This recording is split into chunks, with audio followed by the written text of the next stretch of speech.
আমন্ত্রণ জানাচ্ছি আমাদের নিয়মিত আয়োজন সংবাদ সংলাপে। আপনাদের সাথে আছি আমি রাকিবুল্লাহ সরকার, আর আমার সাথে এই মুহূর্তে অনলাইন প্ল্যাটফর্মে যুক্ত আছেন professor S M. Monirul Hasan, registrar Chittagong বিশ্ববিদ্যালয়, আছেন প্রফেসর তৌহিদুল হক, শিক্ষক ঢাকা বিশ্ববিদ্যালয়, এবং আছেন doctor Farhad Manzur, head of clinical pathology, M R. Khan শিশু হাসপাতাল। প্রিয় দর্শক, এই মাসেই মোটামুটি সব ইউনিভার্সিটি খুলে দেয়া হচ্ছে, হল খুলে দেয়া হচ্ছে, ছাত্ররা আসছেন। কতখানি যৌক্তিক হলো করোনা পরবর্তী এই সময়ে ইউনিভার্সিটি খুলে দেয়া এবং ছাত্রছাত্রীদের হলে ওঠানো, এইসব নিয়ে আমরা কথা বলবো। আমি প্রথমেই ডক্টর ফরহাদ মঞ্জুরের কাছে যেতে চাই। জনাব ফরহাদ, আমি আপনার কাছে জানতে চাই, যেটা সবগুলো ভার্সিটি যেটা বলছে যে তাদের 60% থেকে 80% ছাত্রছাত্রী এবং শিক্ষকের করোনার টিকা দেওয়া হয়েছে, তারা অন্তত পক্ষে একটি টিকা যাদের দেওয়া হয়েছে এরকম একটা প্রমাণপত্র ছাড়া হলে উঠতে দেবেন না। কেন এটাকে নিরাপদ মনে করা হচ্ছে? আমরা যতদূর জানি যে দুটো ভ্যাকসিন প্রয়োজন একটা করোনার টিকার সম্পন্ন করতে, সেখানে একটা টিকাকে কেন তারা নিরাপদ মনে করছে, আমি যদি একটু আপনার কাছে জানতে চাই। অ্যাকচুয়ালি দেখেন, এখন আমরা প্রায় ১.৫ বছরের বেশি হয়ে গেছে পড়াশোনার থেকে, মানে ক্যাম্পাস থেকে বাইরে ছাত্রছাত্রীরা। সুতরাং ২টা টিকা, এটা ঠিক আছে, ২টা দিলে নিরাপত্তাটা অনেক বেশি বাড়ে, ডাবলের বেশি বাড়ে। কিন্তু একটা টিকা দিয়ে আমরা যতটুকু পারি কম সময়ের মধ্যে যতটুকু সম্ভব হয়, একটু কাভারেজ দেওয়া সম্ভব হয়, এই কাভারেজটুকু নিয়ে আমরা শুরু করে দিই। এটা হচ্ছে প্রথম কথা। আর দ্বিতীয় কথা হচ্ছে, আহ, প্রথম ডোজ নেওয়ার পরেও কিন্তু বিশ্ববিদ্যালয় থেকে বারবার স্বাস্থ্যবিধি মেনে ক্লাস করার কথা বলা হচ্ছে। তার মানে আপনি টিকা একটা নেন কিংবা যদি ২টা নিয়েও আসতেন, আপনার স্বাস্থ্যবিধিটা মেনে চলা লাগবে। তো করোনার ক্ষেত্রে আমার কাছে ব্যক্তিগতভাবে আমি মনে করি যে টিকার চাইতে স্বাস্থ্যবিধি মানাটা অনেক বেশি জরুরি। কারণ টিকা কিসের জন্য দিই আমরা, এটা একটু বোঝা লাগবে যে টিকা আমরা দিই মূলত যাতে আমাদের কন্ডিশনটা সিভিয়ার না হয়। টিকা দেওয়ার পরেও কিন্তু আমরা আক্রান্ত হতে পারি, এবং অনেকেই হচ্ছে, কিন্তু ওদের সিভিয়ারিটিটা কমে, এবং আদার কোনো মানে ডায়াবেটিস, প্রেশার এই জাতীয় ওষুধ না থাকে, তাহলে মর্টালিটি রেট অলমোস্ট 0% এটাতে টিকা দেওয়া মানুষদের ক্ষেত্রে। এবং আর একটা ব্যাপার হচ্ছে যে আপনার টিকা দেওয়ার পরও আপনার সংক্রমণ হলে আপনি আরেকজনকে কিন্তু ছড়াতে পারছেন। সুতরাং টিকা দেওয়ার পাশাপাশি স্বাস্থ্যবিধি মেনে যদি এটা করা না হয়, বিশ্ববিদ্যালয় এখন খোলা না হয়, দেখা যাবে যে অনেক দেরি হয়ে যাচ্ছে। 60 to 80% অনেক জায়গা আছে, অনেক জায়গায় মনে হয় এতগুলি করতে পারি না, আরো কম। হুম, সুতরাং হুম। আস্তে আস্তে খোলার জন্য আমার মনে হয় এটা খুব সময় উপযোগী একটা সিদ্ধান্ত। এখন দেখা যাক কয়েক মাস ক্লাস চলার পরে আসলে বোঝা যাবে যে সিদ্ধান্তটা কি ঠিক ছিল নাকি ভুল ছিল। কিন্তু এই যে এতদিন শিক্ষা ক্যাম্পাস বাইরে থাকাটা আসলে খুব আহ, মানে একটু উদ্বেগের ব্যাপার বলে আমার মনে হয়। ধন্যবাদ জনাব ফরহাদ। আমি এবারে প্রফেসর এস.এম. মনিরুল হাসানের কাছে যেতে চাই। জনাব মনিরুল, আপনি কি একমত জনাব ফরহাদের সাথে? জি, আমি তো মানে আমরা তো আসলে শিক্ষক প্রথমে, এবং বিশ্ববিদ্যালয় বা শিক্ষা প্রতিষ্ঠানের ছাত্র এবং শিক্ষক কম্পোনেন্টটাই সবচেয়ে গুরুত্বপূর্ণ। এবং আমরা প্রায় ১.৫ বছর ধরে আমরা ভার্চুয়ালি আমরা হয়তো ক্লাসরুমে আছি, কিন্তু আসলে ফিজিক্যালি আমরা ক্লাসরুমে নাই। সুতরাং স্বাভাবিক শিক্ষা কার্যক্রম শুরু করা খুব জরুরি। এবং বিশেষজ্ঞরা বলছেন 5% এর নিচে সংক্রমণ যদি 5% এর নিচে থাকে তাহলে এটা অনেক সেফ। এবং সেই ক্ষেত্রে বিশ্ববিদ্যালয়গুলো খোলার কথা খুব স্বাভাবিকভাবে চিন্তা করতে পারে। এবং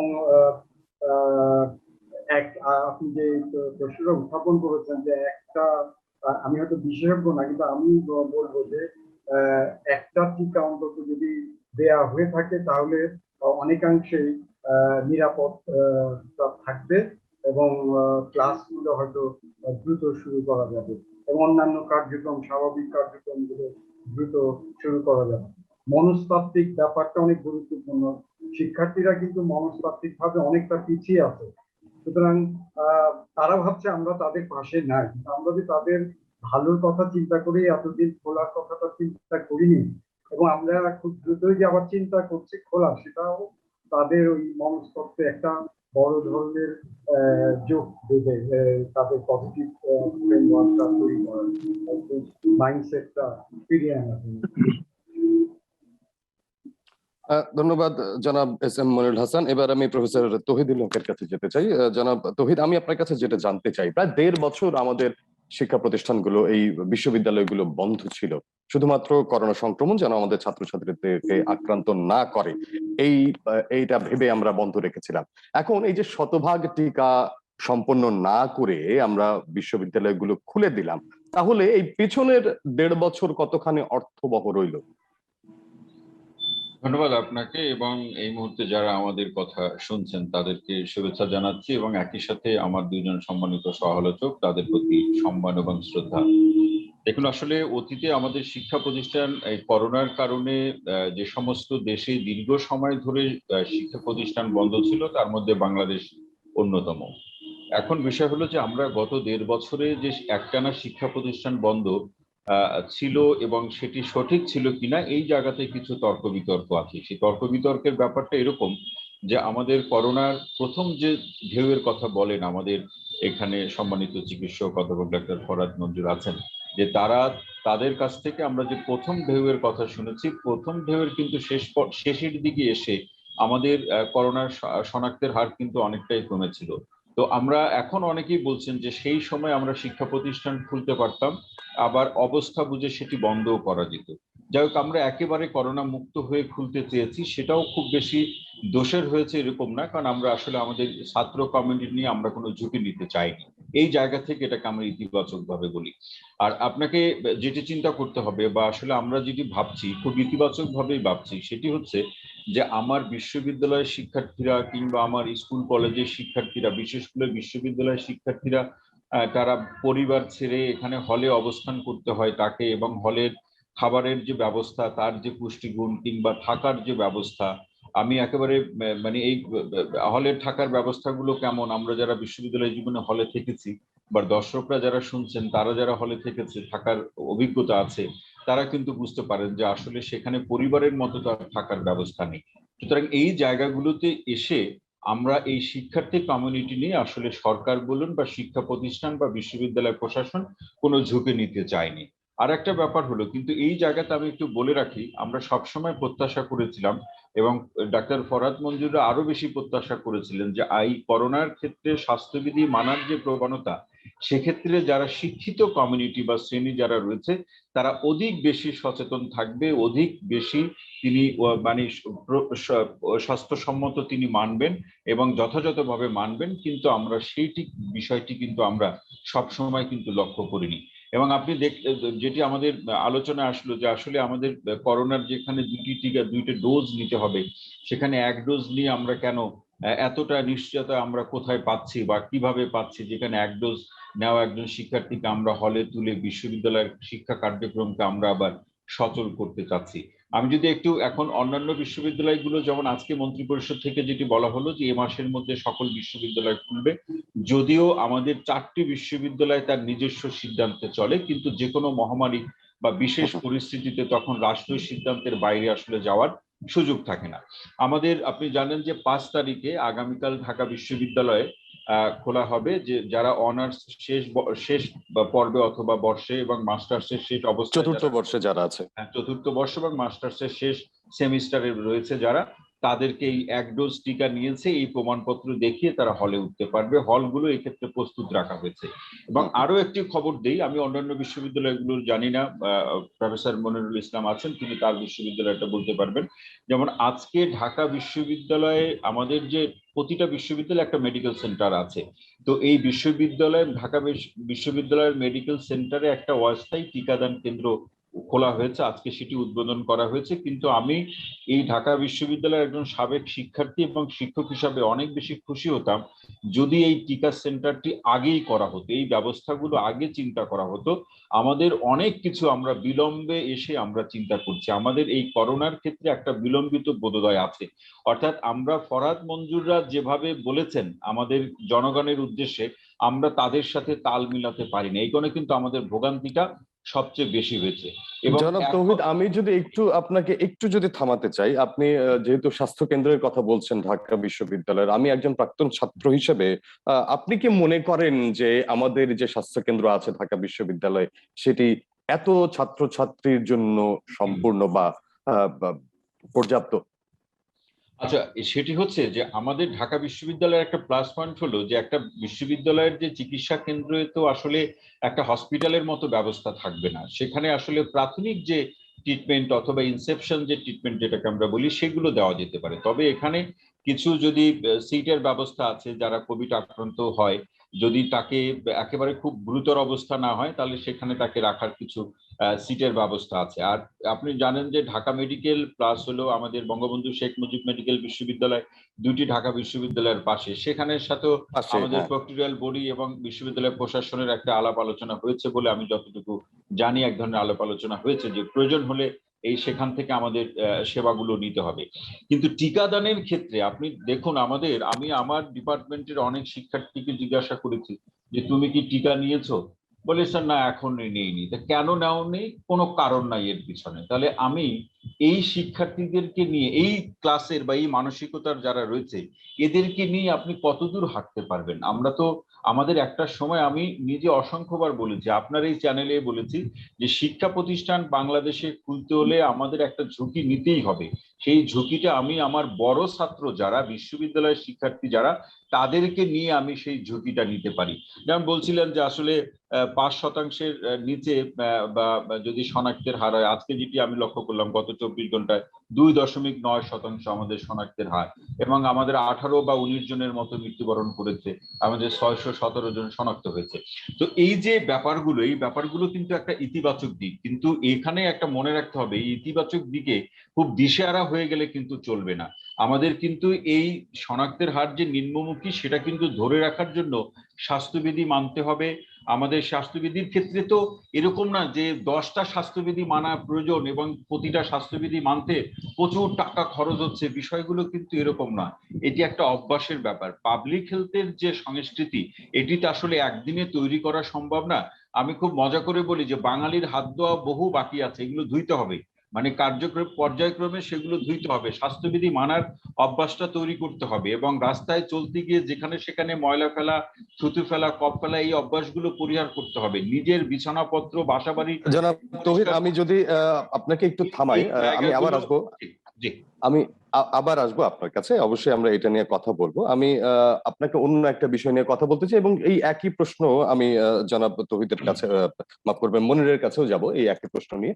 সেটা হচ্ছে, আমি যেহেতু ঢাকা বিশ্ববিদ্যালয়ের প্রাক্তন ছাত্র, আমি এফ রহমান হলে ছিলাম। এফ রহমান হলের যা বাস্তবতা, সেখানে গণরুমের দরকার নেই, একটা রুমে 8 জন থাকে, একটা বেডে 2 জন থাকে। এখন এই বাস্তবতায় গণরুম যদি আমরা বন্ধও করে দিই, তারপরেও কি স্বাস্থ্যবিধি মেনে হলগুলোতে, বাংলাদেশের পাবলিক বিশ্ববিদ্যালয়ের হলগুলোতে স্বাস্থ্যবিধি মেনে থাকা সম্ভব? এটা হলো যে আমাদের এই এক এক হলের যে ক্যাপাসিটি, সেটা তো এক এক রকম, এবং আপনি নিশ্চয়ই জানেন যে কোনো কোনো হলগুলোতে আমাদের যে একক সিট অনুমোদন দেওয়ার বিষয়টি, সেটি কিন্তু পর্যায়ক্রমে বন্ধের পর্যায়ে, এই কারণে বন্ধের পর্যায়ে যে আসলে আমাদের বহু শিক্ষার্থীকে আবাসনের ব্যবস্থা করে দিতে হয়, কিছু করার নাই, প্রয়োজনের প্রেক্ষাপট, সেটি তো আমার বাস্তবতা। তো বাস্তবতার প্রেক্ষাপটে আমরা সেটি করতে হচ্ছে। তবে করোনার ক্ষেত্রে যেটি, যে ডিসিশনটা যদি বিশ্ববিদ্যালয় শতভাগ তার সিদ্ধান্ত বাস্তবায়ন করতে পারে, তাহলে খুব বেশি সমস্যা হবে বলে আমি মনে করছি না। কেন মনে করছি না সেটি আপনাকে বলি। যেহেতু আগামীকালকে ঢাকা বিশ্ববিদ্যালয়ের মানে 4র্থ বর্ষের বা অনার্সের শেষ পর্বে এবং মাস্টার্সের শেষ অবস্থায় যারা রয়েছে, তাদেরকে কিন্তু শুধু হলে ওঠানো হবে। অন্য কোনো সেমিস্টার বা বর্ষের স্টুডেন্টরা কিন্তু আগামীকাল হলে তাহলে উঠতে উঠতে পারবে পারছে না। না। তাহলে আমার কিন্তু বসবাসের এই দুই মানে ক্লাসের অথবা 2টা পর্যায়ের স্টুডেন্টদের হলে উঠালে আমার থাকতে জায়গা দেওয়ার ক্ষেত্রে স্বাস্থ্যসম্মত ভাবেই কিন্তু তারা থাকতে পারবে। এবং আমি মনে করি যে একজনের থেকে আরেকজনের যে দূরত্ব, বা এক রুমে হয়তো দেখা যাবে 2 জন বা 3 জনের বেশি থাকার মানে প্রয়োজনটা হবে না, কারণ আমার তো আসন সিট সংখ্যা রয়েছে।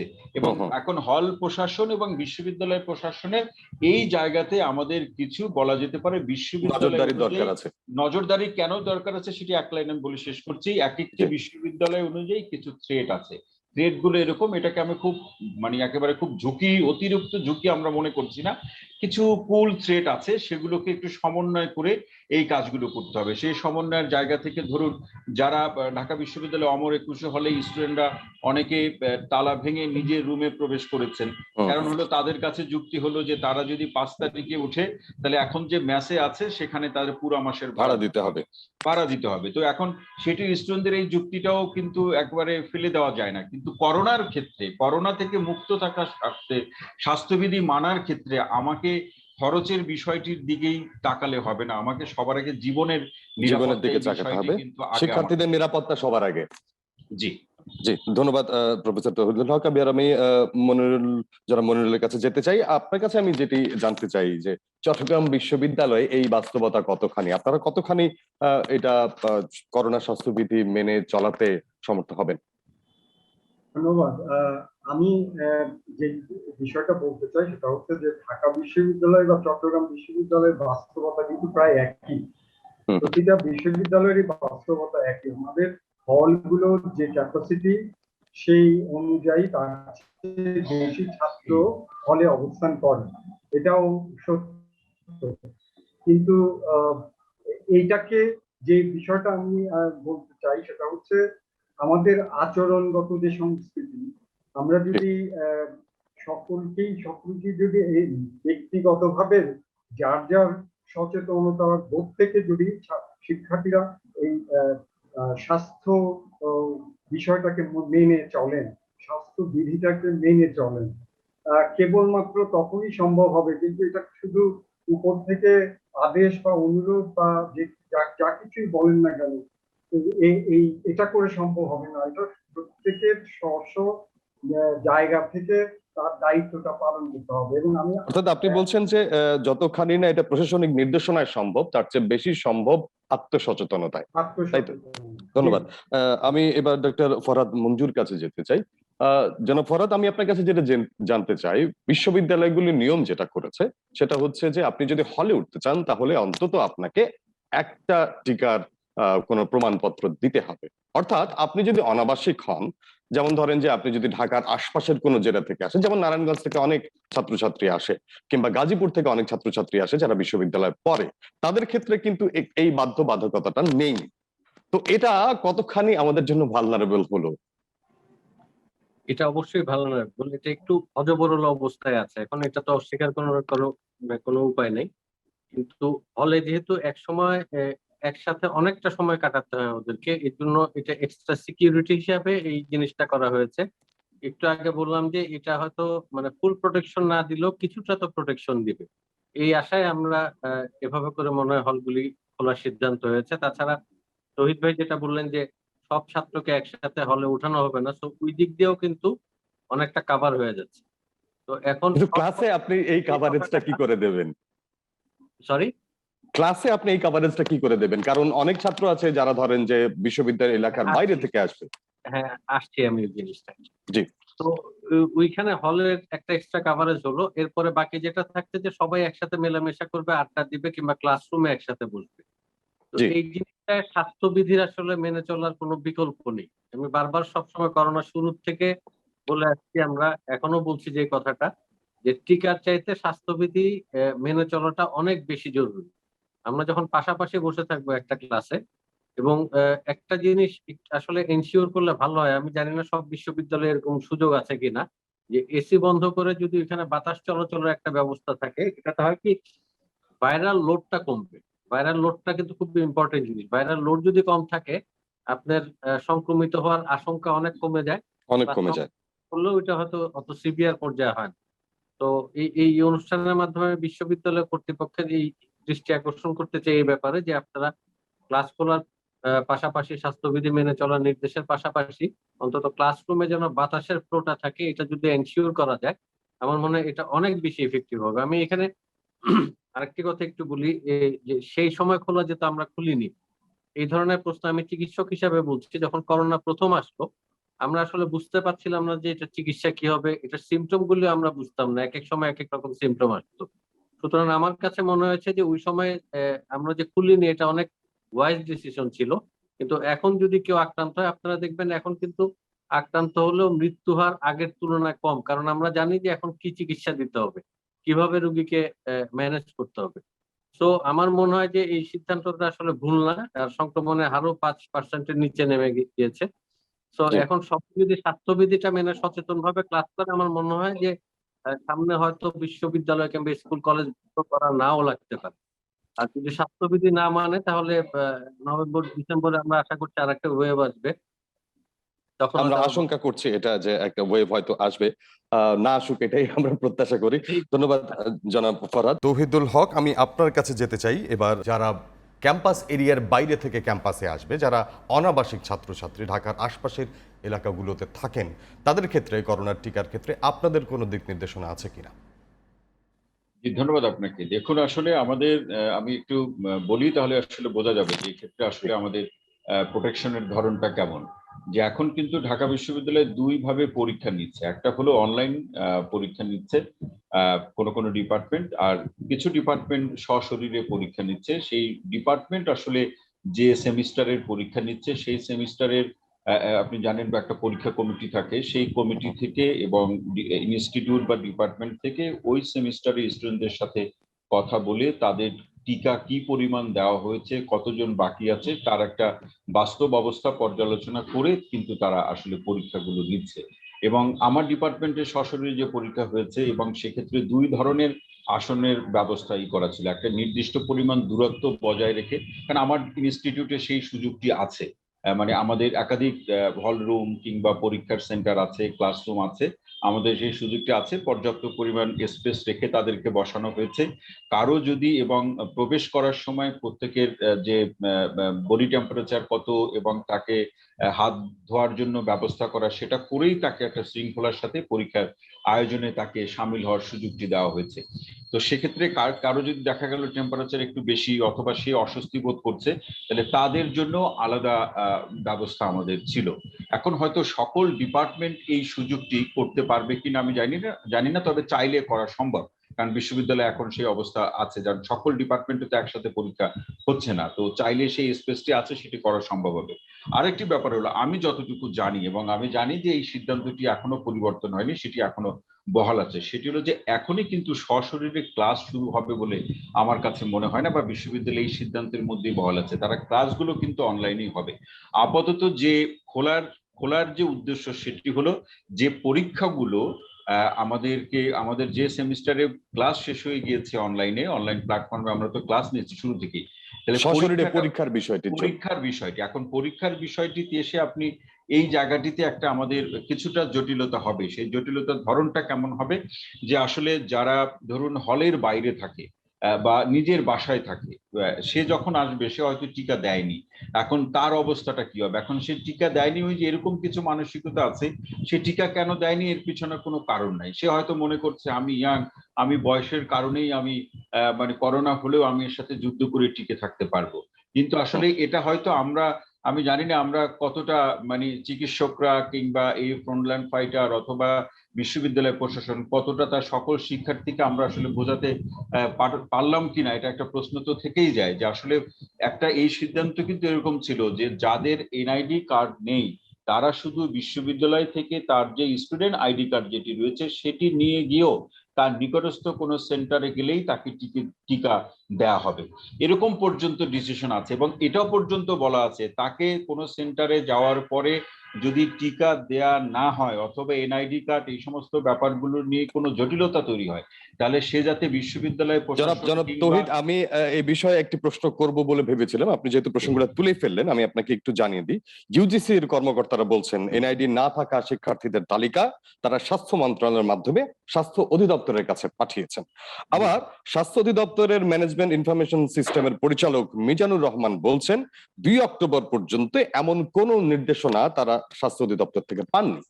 জি, না এখানে আমার তো কথা হলো যে আমার স্টুডেন্ট যে যারা স্টুডেন্ট তাদের এই সময় এনআইডি কার্ড এই সমস্ত আমার তো দরকার নাই। আমি কেন জটিলতা বাড়াচ্ছি, কেন আমরা এই কথাটা শুরুর থেকে বলছি, আমার তো তার একটা আইডি কার্ড আছে, তার হুম, হল থেকে বা বিশ্ববিদ্যালয় থেকে তাকে একটা স্টুডেন্ট আইডি কার্ড দেওয়া আছে, সেখানে তার বলা যেতে পারে মূল যে ইনফরমেশন গুলো দরকার সেটা 2 পৃষ্ঠায় ইনফরমেশন গুলো লেখা থাকে, সেগুলো কিন্তু ওখানে আছে, বেসিক ইনফরমেশন গুলো।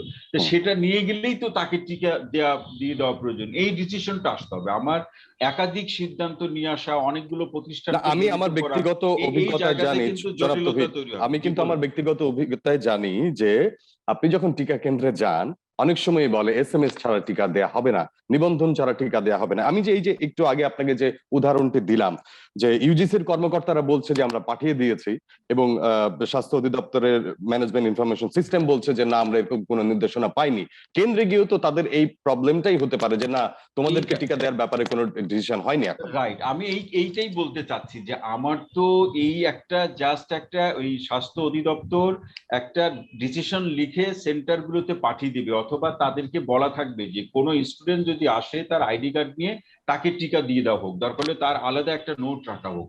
এখন যদি আপনি তাকে বলেন যে তোমার এনআইডি করে আসতে হবে, অথবা এনআইডি নাই এই তালিকা ইউজিসি তে পাঠাও, ইউজিসি বলছে আমি স্বাস্থ্য অধিদপ্তরে পাঠিয়েছি, স্বাস্থ্য অধিদপ্তর বলছে আমি তো এই পর্যন্ত তালিকা পাইনি, তাহলে আমার তো কথার পরে কথার একটা অবস্থা, বরং মানে এটা বোধহয় একটা সবচেয়ে লাইন ভালো হতো বেড়ে যদি যাচ্ছে। ভার্সিটি গুলোতে এই সুবিধাটা থাকতো যে এখন ভার্সিটির যেটি স্টুডেন্টরা হচ্ছে, ভার্সিটিতে দিতে পারবে। যেটা হবে, ঢাকা বিশ্ববিদ্যালয়ের স্টুডেন্টদেরকে, ঢাকা বিশ্ববিদ্যালয়ের স্টুডেন্ট শিক্ষক, সম্মানিত শিক্ষকরা, কর্মকর্তা কর্মচারী এবং তার পরিবারের যারা সদস্য, জি, শিক্ষক এবং এদেরকে আর চিন্তা করতে হবে না, কারণ আমাদের ঢাকা বিশ্ববিদ্যালয় মেডিকেল সেন্টারে যে অস্থায়ী যে টিকা কেন্দ্র ওপেন করেছে আজকে, এখন জি। আর এই বিষয়টি নিয়ে খুব একটা বেশি ঢাকা বিশ্ববিদ্যালয়কে চিন্তা করতে হবে না।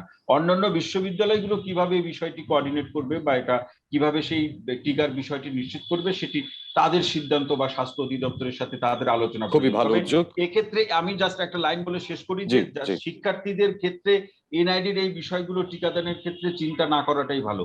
শিক্ষার্থীর যদি আইডি কার্ড থাকে, স্টুডেন্ট আইডি কার্ড থাকে, সে কার্ড নিয়ে যাবে, এরকম একটা ডিসিশন স্বাস্থ্য অধিদপ্তর থেকে প্রতিটা সেন্টারে বলা থাকবে, এবং সে যাওয়া মাত্র মানে নির্দিষ্ট নিয়ম কানুন অনুযায়ী, অর্থাৎ লাইনে দাঁড়িয়ে অথবা নিয়ম কানুন ফলো করে, দরকার হলে আলাদা একটা কাগজে অথবা শিটে তার নাম অথবা এন্ট্রি রেখে তাকে টিকাদানের ব্যবস্থা করা হোক। জটিলতা না বাড়িয়ে বিষয়গুলোকে সহজ করা হোক, এটাই হলো বক্তব্য। ধন্যবাদ, ধন্যবাদ ডক্টর প্রফেসর তৌহিদ। আমি এবার যেতে চাই ডক্টর ফরহাদের কাছে। আমরাও আসলে আশা করি যে সরকার জিনিসগুলো সহজ করুক, যেন শিক্ষার্থীরা খুব সহজে টিকা দিতে পারে, ব্যাপারগুলো যেন জটিল না হয়।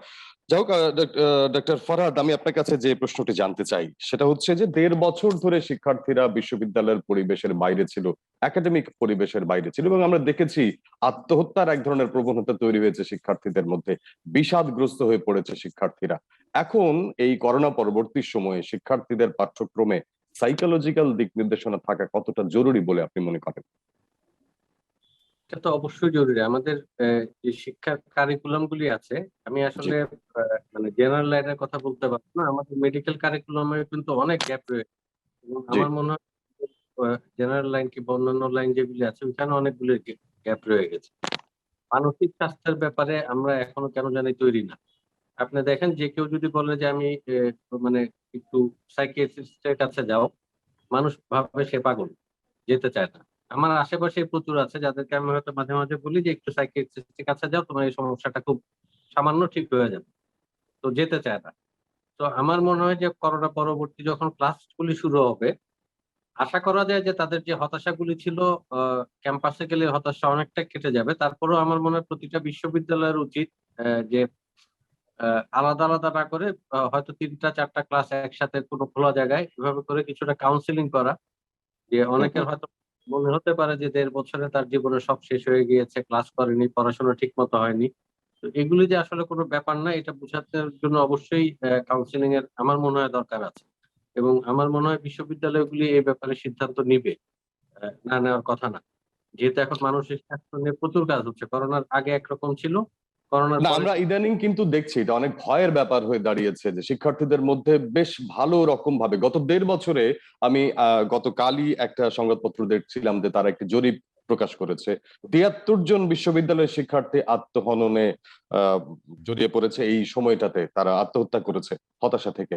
এটা কিন্তু অনেক বড় একটা নেতিবাচক চিত্র আমাদের জন্য। এই যে বললাম যে এই 1.5 বছর ক্যাম্পাস বন্ধ থাকার কারণে এটা ছোট থেকে শুরু করে একদম বিশ্ববিদ্যালয় পর্যন্ত সবার মনে স্বাভাবিকভাবে হতাশা তৈরি হয়েছে, এবং জি। সবচেয়ে বেশি হতাশাটা তৈরি হয়েছে এই কারণে যে ধরেন আমরা অনেকেই কিন্তু ওদেরকে খোঁচা মেরে এখন কথা বলি যে তোমরা তো পাস না করে পাস করে গিয়েছো, অটোপাস। অটো পাস করে গিয়েছো। তো এটা খুব নোংরা মেন্টালিটি বলে আমার মনে হয়। একটা মহামারীর সময় টিকে থাকাটা অনেক বিরাট বিরাট ব্যাপার। এর মাঝে যে অনলাইনে ক্লাস হয়েছে, এর মাঝে যে জি। ওরা পরীক্ষা দিয়েছে, সারাদিন বাসায় থাকার পরেও যে ওরা কিছুটা ওরা পড়াশোনা করেছে, এইটা আমার কাছে বিরাট অ্যাচিভমেন্ট মনে হয় এই বাচ্চাগুলার। হ্যাঁ, এইখানে অবশ্যই। এদেরকে খোঁচা দিয়ে কথা বলার কোনো মানে নেই। তো আমার মনে হয় যে কাউন্সিলিং শুধু যে ছাত্রদের করা লাগবে তা না।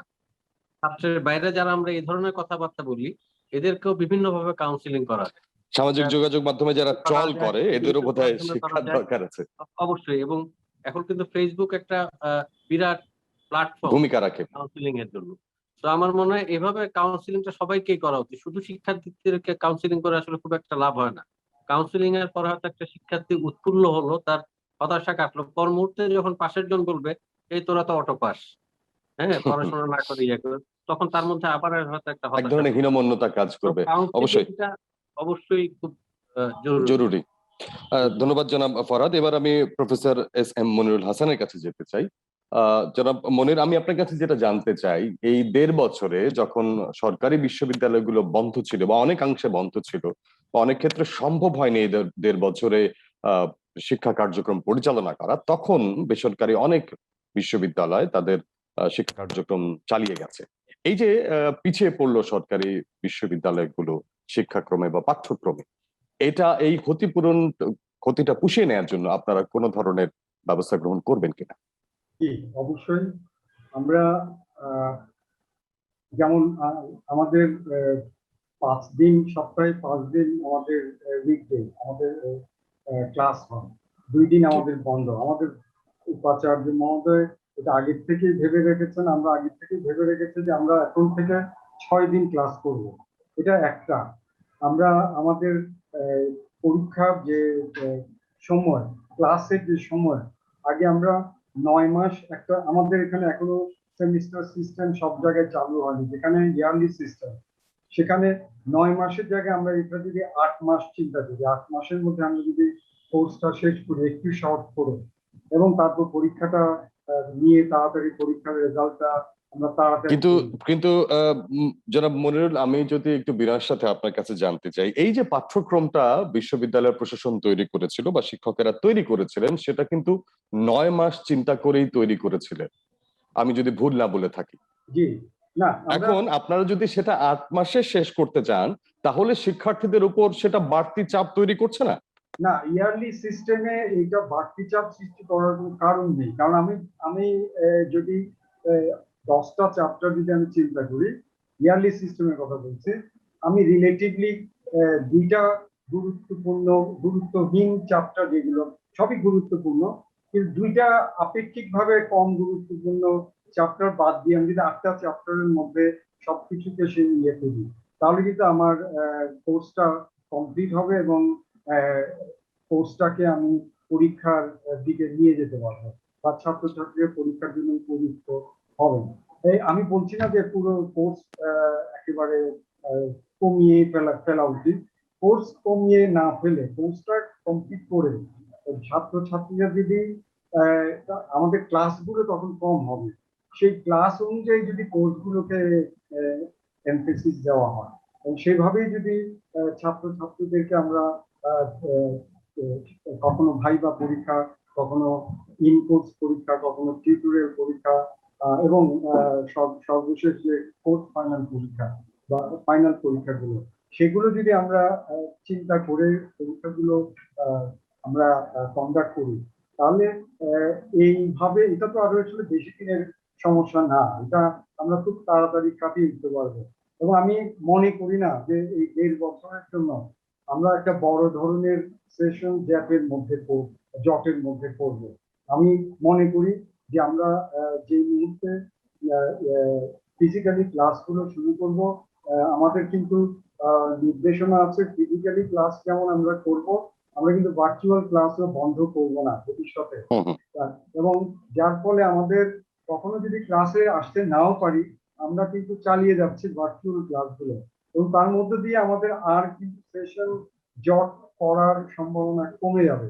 এবং ফলশ্রুতিতে ছাত্রছাত্রীরা এই দিক থেকে এটা সবচেয়ে বড় কথা হচ্ছে আন্তরিকতা। আমি মনে করি না যে আন্তরিকতা যদি থাকে, আমি মনে করি যে সেশন জটের এই যে আমরা সমস্যাটার কথা বলি, এটা কোনো বড় ধরনের সমস্যা হবে না। এটা আমি দৃঢ়ভাবে বিশ্বাস করি। আমি নিজে একজন শিক্ষক এবং আমি প্রশাসনের একজন দায়িত্বে আছি, প্রশাসনিক, এবং আমি দায়িত্ব নিয়েই বলছি যে এই এই এই জায়গাটায় বড় ধরনের কোনো সমস্যা আমরা করবো না। আমি যদি আমাদের মধ্যে প্রত্যেকের মধ্যে আন্তরিক, এটা একটা টিম ওয়ার্ক, এবং এই টিম ওয়ার্কের মধ্যে শুধু শিক্ষক, শুধু শিক্ষার্থী না, এখানে প্রশাসনিক অনেক সাপোর্ট লাগে, কন্ট্রোলার অফিসের সাপোর্ট লাগে, এখানে প্রত্যেকের সাপোর্ট লাগে। এই প্রত্যেকের সাপোর্টটা যখন নিশ্চিত হবে, তখনই কিন্তু এগুলো আর সচল থাকবে, এবং পুরো প্রক্রিয়াটা দেখবেন যে খুব বেগবান হবে। এবং আমি আশা করি যে শুধু চট্টগ্রাম বিশ্ববিদ্যালয় না, সমস্ত বিশ্ববিদ্যালয়গুলোই ভালোভাবে আবার পুরনো অবস্থায় ফিরে আসবে। এবং আমি মনে করি, আমি কিন্তু একটা কথা যোগ করতে চাই, সেটা হচ্ছে এই কোভিড শুধুই আমাদের উপর নেতিবাচক প্রভাব ফেলেছে তা না, আমি এইটা বিশ্বাস করি না। কোভিড কিন্তু আমাদেরকে অনেক পজিটিভ ইতিবাচক দিক দিয়েছে। সবচেয়ে বড় কথা, আমরা পাবলিক বিশ্ববিদ্যালয় হিসেবে কখনো কল্পনাও করিনি যে আমরা মাসের পর মাস ভার্চুয়াল ক্লাস করব, ছাত্ররা, শিক্ষার্থীরা ভার্চুয়ালি ক্লাস করতে অভ্যস্ত হবে। আমরা কিন্তু অভ্যস্ত হয়ে গেছি, ট্রেনিংটা কিন্তু হয়ে গেছে। আমি শিক্ষক হিসাবে আমার ট্রেনিংটা হয়ে গেছে, এবং পাশাপাশি আমাদের শিক্ষার্থীদেরও কিন্তু মানসিকতা তৈরি হয়ে গেছে যে আমরা ভার্চুয়াল, এটা পশ্চিমা দেশের প্রপঞ্চ, এটা এখন আর আমরা জনাব মনির, আমি যদি অত্যন্ত বিনয়ের সাথে আপনার কাছে জানতে চাই, আপনি যদি অন্য কিছু মনে না করেন, আমি আপনার কাছে যেটুকু জানতে চাই সেটা হলো আমাদের যে শিক্ষা পাঠ্যক্রম বিশ্ববিদ্যালয়, সেটা এখনো পর্যন্ত দূরশিক্ষণ বা অনলাইনে ক্লাস করার উপযোগী না সম্ভবত। এটা সরাসরি পাঠদান উপযোগী। সেই জায়গাটায় আমাদেরকে বাধ্য হয়ে এই সময়টাতে এই ক্লাসগুলোই অনলাইনে করাতে হয়েছে। না, সেই জায়গায় আমরা কতখানি সফল হয়েছি সেটা আসলে সময় বলে দেবে। জি, না, আপনি যেটা আমি বলছিলেন। একটু যোগ করি, আমি কখনোই বলছি না ঢাকা বিশ্ববিদ্যালয় বা যে সমস্ত বেসরকারি বিশ্ববিদ্যালয়ের কথা আপনি বলেছেন, তারাও জি, যে পাঠ্যক্রমটা দূরশিক্ষণ অনুযায়ী করেছে তা না, কিন্তু আমরা অ্যাডাপ্টেশনের মধ্যে গেছি আমরা। জনাব মনির, আমি আপনাকে আর সময় দিতে পারছি না, কারণ আমার কাছে আর সময় নেই একদমই। আমাকে জনাব তৌহিদের কাছে যেতে হবে একটু শেষ প্রশ্নটা জানার জন্য। জনাব তৌহিদ, আপনি কি এই ব্যাপারে একমত জনাব মনির যেটা বলছিলেন? এবং আরেকটি জিনিস আপনার কাছে জানতে চাই, সেটা হলো যে আমাদের এই করোনা কি আমাদের চোখে আঙুল দিয়ে দেখিয়ে দিল না যে আমাদের শিক্ষা পাঠ্যক্রম, বিশ্ববিদ্যালয়ে যে পাঠ্যক্রমটা চলছে সেটা পরিবর্তন করে অনলাইন উপযোগী করার এখনই সময়? ধন্যবাদ আপনাকে এবং প্রফেসর মনিরুল ইসলাম ভাইকেও ধন্যবাদ যে আসলে তিনি অনেকগুলো বিষয় তুলে নিয়ে এসেছেন, যে আসলে আমাদের বিশ্ববিদ্যালয়ের যে শিক্ষাক্রম অথবা পাঠ্যক্রম বা আমাদের যা ক্লাসের যে ধরন, সেটা আসলে পরিবর্তনের একটা দাবি রাখে। যদি করোনা এসে সেটি আমাদেরকে একেবারে হাতে কলমে শিখিয়ে দিল। যে কোনো সংকটের তো একটা সম্ভাবনাও থাকে। করোনা হয়তো আমরা শুরুর দিকে আমরা মনে করেছি যে আজকে আমরা এই বিষয়গুলো নিয়ে কথা বলছি, সৃষ্টিকর্তার কাছে অশেষ কৃতজ্ঞতা যে আমরা এখনো বেঁচে আছি, যারা বেঁচে আছে। অবশ্যই। প্রথম দিকে তো মনে হয়েছিল যে আর বোধহয় কারোর সাথে দেখা হবে না, এরকম একটা অবস্থা দাঁড়িয়েছে। এখন দেখুন যে আসলে আমাদের অনলাইন শিক্ষা কার্যক্রম, এটি তো এই করোনার কারণে সারা বিশ্বের বিশ্ববিদ্যালয়গুলো, শিক্ষা প্রতিষ্ঠানগুলোকে ব্যবহার করতে হয়েছে। তবে আমাদের কোনো দেশ, বিশেষ করে ইউরোপিয়ান কান্ট্রিগুলো অথবা আমাদের যে নর্থ আমেরিকার কান্ট্রিগুলো, এমনকি ইন্ডিয়ার কথাও যদি বলি, তাদের অনেক ক্লাস অথবা সেমিনার গুলো আগে থেকেই তাদের অনলাইনে হতো। তারা ওইভাবে নিজেদের, তারা কিন্তু, আমি পশ্চিমবঙ্গের ঘটনা যতটুকু জানি, তারা কিন্তু এখনো বিশ্ববিদ্যালয় খুলে দেয়নি। আমি পূজার সেটাই পরে আমি এখনো সিদ্ধান্ত নেবে। আমি সেটাই বলছি। এখন বিষয় হলো আমাদের এখানে অনলাইনে শিক্ষা কার্যক্রম পরিচালনা করতে যে বিষয়ের গুলো আমার প্রয়োজন, যে উপকরণগুলো প্রয়োজন, সেই উপকরণগুলোর যদি মানে সরবরাহ যদি আমি নিশ্চিত করতে পারি এবং তার যদি অ্যাভেলেবিলিটি থাকে, যেমন একটা ডিভাইস থাকবে, ইন্টারনেটের সংযুক্তি থাকবে, অথবা সে যদি ডাটা কিনে নিতে পারে এবং তার যদি ক্লাস করার মতো সে হলে বসেই, এটা তো আমি শিক্ষক হিসাবে আমি জোরালো দাবি জানাই যে আমার একটা কোর্সে যদি আমি 40টি ক্লাস নেই, তাহলে 20টি ক্লাস সরাসরি হবে আর বাকি 20টি ক্লাস অনলাইনে হবে। আমি চাই যে চর্চা। জনাব তৌহিদ, আমি একদমই সময় নেই আমার হাতে, আমি আপনাকে বেশি একেবারে- সময় দিতে পারছি, অত্যন্ত দুঃখিত, আপনি 1 মিনিটের মধ্যে শেষ করবেন। আচ্ছা, আমি জি। শেষ করছি। সেটা হলো এই চর্চাটি থাকুক, তবে সময় বলে দিবে যে আসলে আমরা এই চর্চাটি কতটুকু ধরে রাখতে পারবো, সময়ের প্রেক্ষাপটে নতুন বিষয়গুলো কি মাত্রায় সংযোজন হবে। তবে এর চেয়ে বড় যে বিষয়টি হলো, যেটি অধ্যাপক ফরহাদ মঞ্জুর বললেন যে আসলে এই করোনার আমরা তো একটা আশা নিয়ে বিশ্ববিদ্যালয়গুলো বা শিক্ষা প্রতিষ্ঠানগুলো আমরা খুলছি। সেই আশাটা কি, যে সকলে স্বাস্থ্যবিধি মানবে, যেভাবে তার চলার কথা সেভাবে সে চলবে। এই জায়গাতে কিন্তু আমাদের সবচেয়ে বেশি জোর এবং সতর্ক থাকার প্রয়োজন, যে আমরা স্বাস্থ্যবিধি মেনে হলে অবস্থান করব, পরীক্ষার কেন্দ্রগুলোতে অথবা ক্লাস যখন শুরু হবে, টিকা 2 ডোজ নেওয়া থাকলেও আমাকে কিন্তু স্বাস্থ্যবিধি মানতে হবে এবং সেই জায়গাটিতে আমাদের সবাইকে সতর্ক থাকতে হবে। তবে আমাদের যেহেতু বিশ্ববিদ্যালয় পড়ুয়া আমরা মনে করি রাষ্ট্রের সবচেয়ে সতর্ক এবং উচ্চ শিক্ষা গ্রহণ করছে, এদের কাছ থেকে কিন্তু রাষ্ট্র সব সময় মানে সচেতন এবং দায়িত্বপূর্ণ আচরণ বা দায়িত্ববোধের যে পরিবেশ বা দায়িত্ববোধ সম্পন্ন আচরণ প্রত্যাশা করে। আমি সকল মানে শিক্ষার্থী, বিশ্ববিদ্যালয়ের শিক্ষার্থী, শুধু ঢাকা বিশ্ববিদ্যালয়, সকল বিশ্ববিদ্যালয়ের শিক্ষার্থীদের কাছে ঢাকা বিশ্ববিদ্যালয়ের একজন শিক্ষক হিসাবে আমার অনুরোধ থাকবে যে সকল শিক্ষার্থীরা হলের পরিবেশে, তার ডিপার্টমেন্টে এবং তার পরীক্ষার হলগুলোতে কিংবা এই স্বাস্থ্যবিধি মেনে করোনা চলে। একেবারে মুক্ত না হওয়া পর্যন্ত তিনি দায়িত্ববোধের পরিচয় দিবেন। এই অনুরোধটুকু সকলের কাছে আমার থাকলো। ধন্যবাদ প্রফেসর এস এম, মাফ করবেন প্রফেসর তৌহিদুল হক। আমি আপনাদের 3 জনের কাছ থেকে বিদায় নিতে চাই, আমার হাতে একদমই সময় নেই। আপনাদের 3 জনকে অসংখ্য ধন্যবাদ আমাদের সাথে যোগ দেওয়ার জন্য।